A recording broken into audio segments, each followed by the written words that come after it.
Unless anyone objects, I'll remove my mask so that you can hear me more clearly.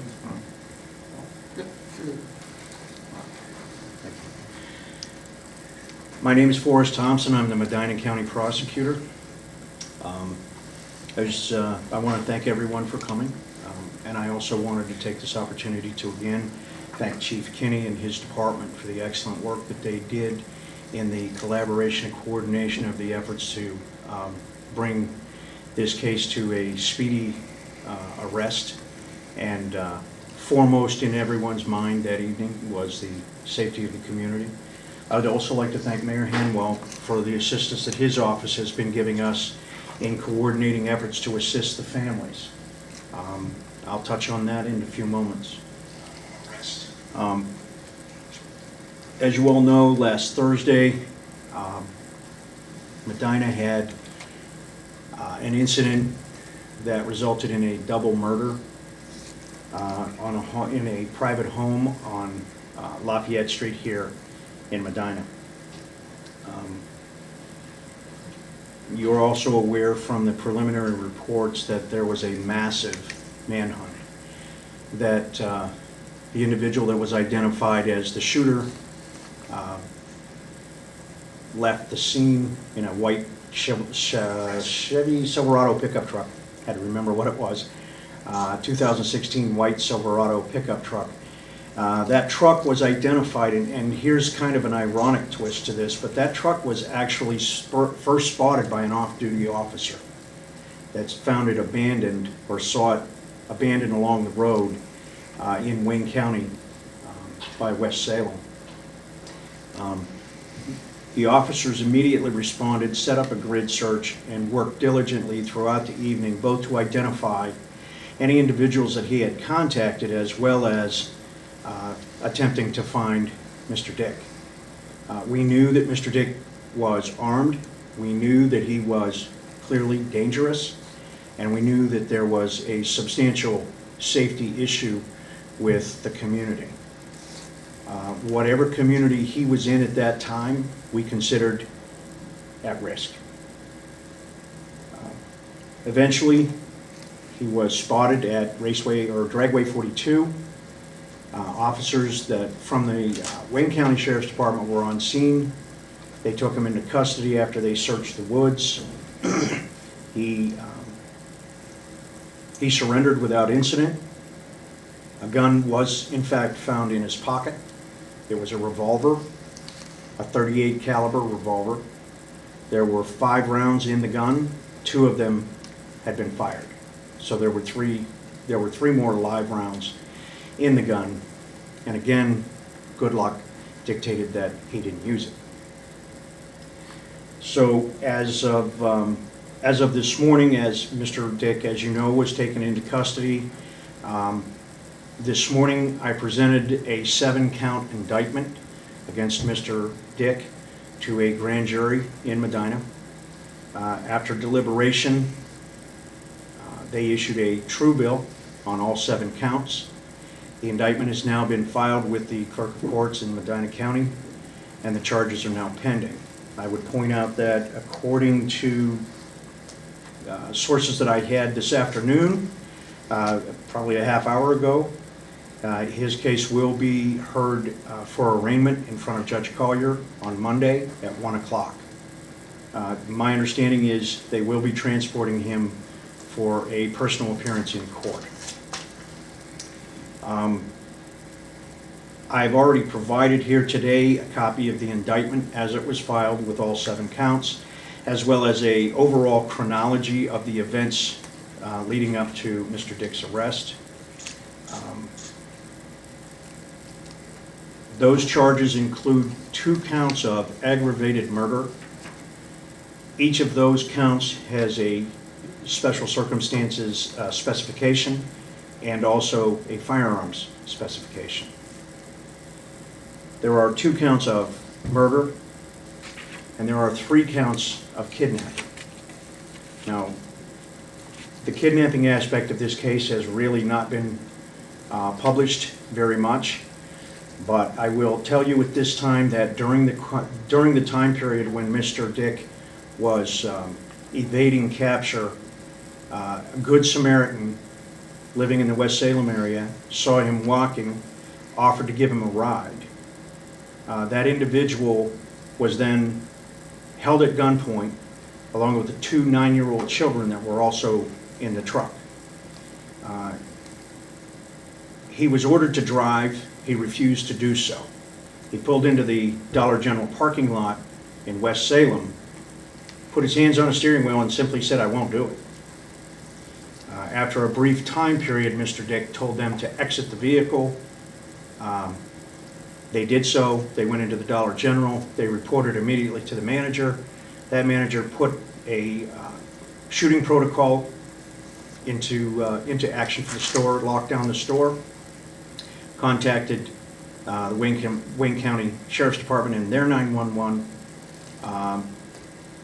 At least that's my general understanding. I haven't heard that tape yet, but that's my understanding that he called the police. They responded. It was indicated that Mr. Dick eventually left the vehicle and effectively walked into the woods or ran into the woods across from the Dollar General. And then several hours later, he was apprehended, as I said, by the Wayne County Sheriff's Department deputies at Dragway 42.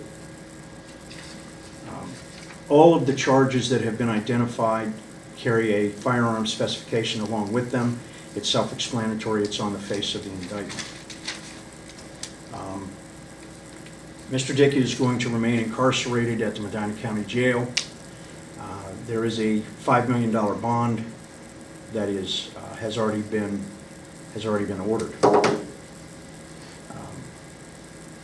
I'm anticipating one of the questions that was asked me previously, and at this point in time, I can tell you that I have determined that based on the evidence, based on the criteria, I will be seeking the death penalty against Mr. Dick on both counts of the aggravated murder. Now, I would point out today that I am accompanied here today by my chief prosecuting attorney, the chief criminal prosecuting attorney, Scott Salisbury, Sue DeSantis, who runs our victims assistance program, and Rachel Boehm, who's a coworker with her. They have been working with the victims, and I wanted to take a moment to tell you that my office, and these good folks have reached out to the victims from the very outset.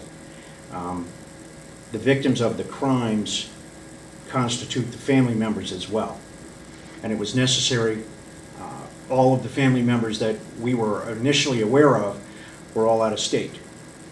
And as you can imagine, there was some difficulty logistically in getting them here. So we took it upon ourselves to reach out, take the initiative to reach out to them, to facilitate their travel needs and housing needs while they came here, and we will continue to do so.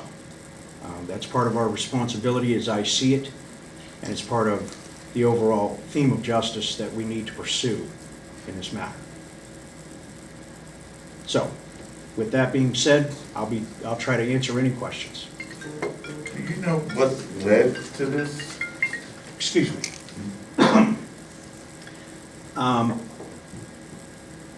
No, we do not have a firm motive. We have theories.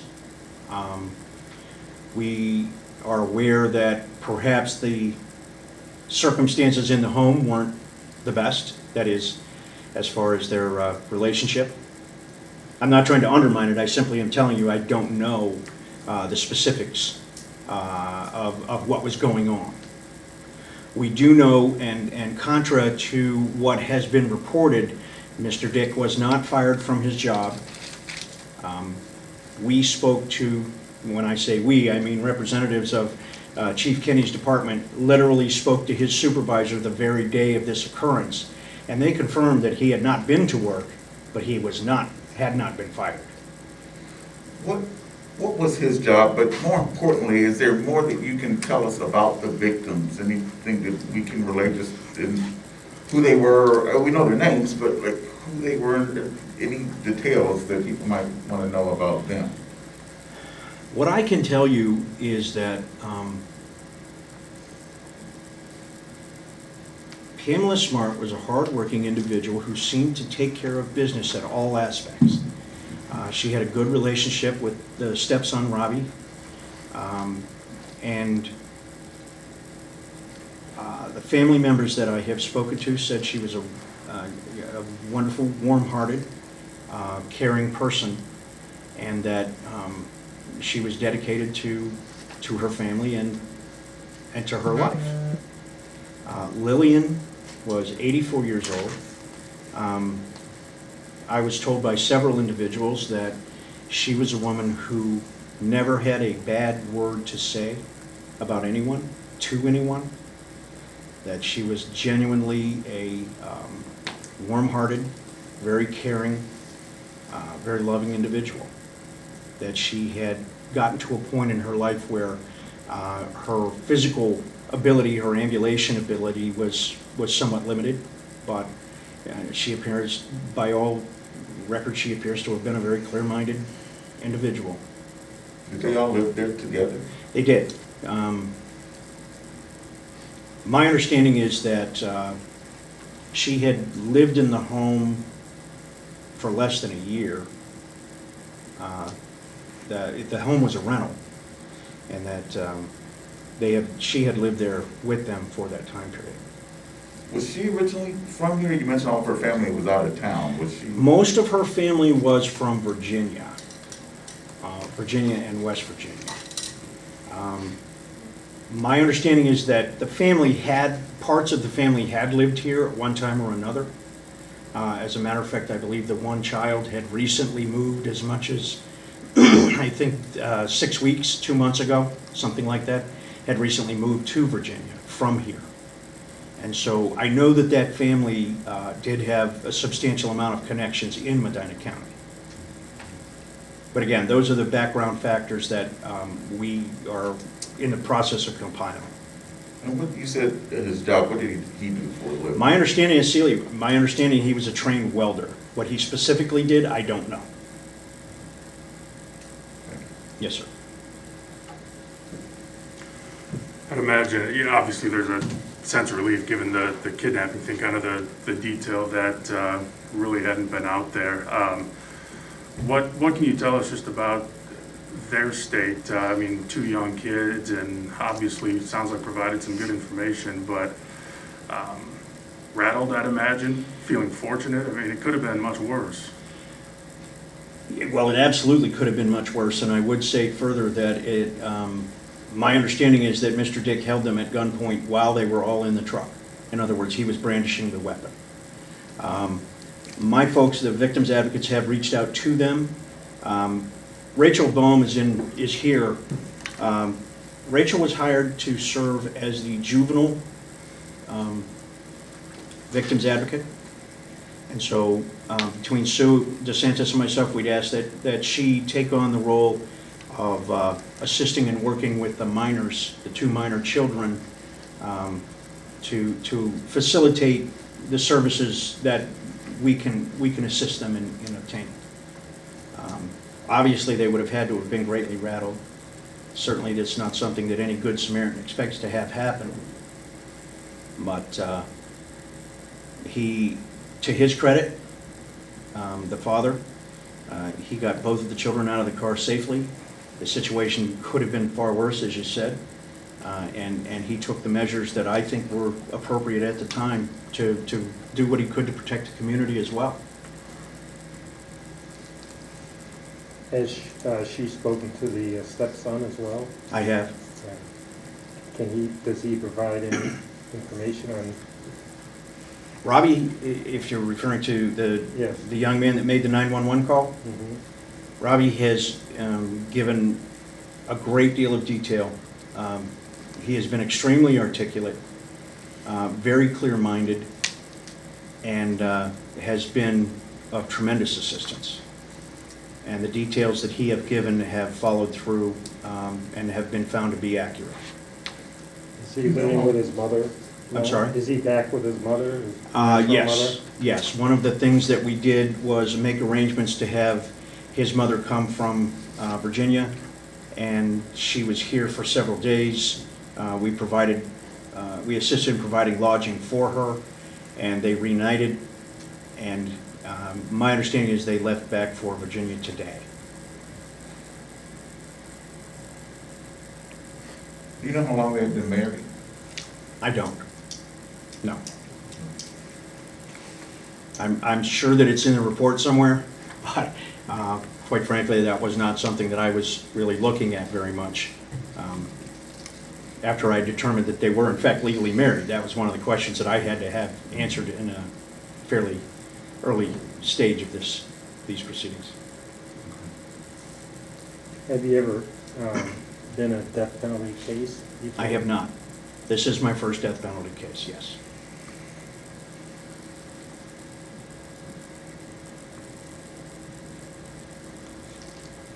Is there anything more the public can do to help as far as information, or you pretty much have all the facts at this point?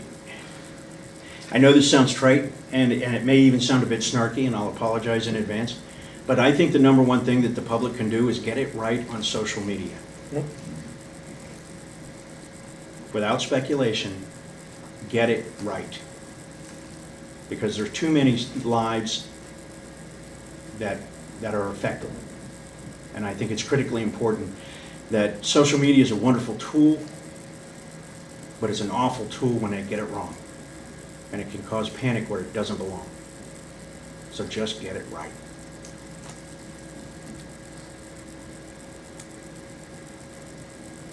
Anything else? All right, well, thank you all for coming.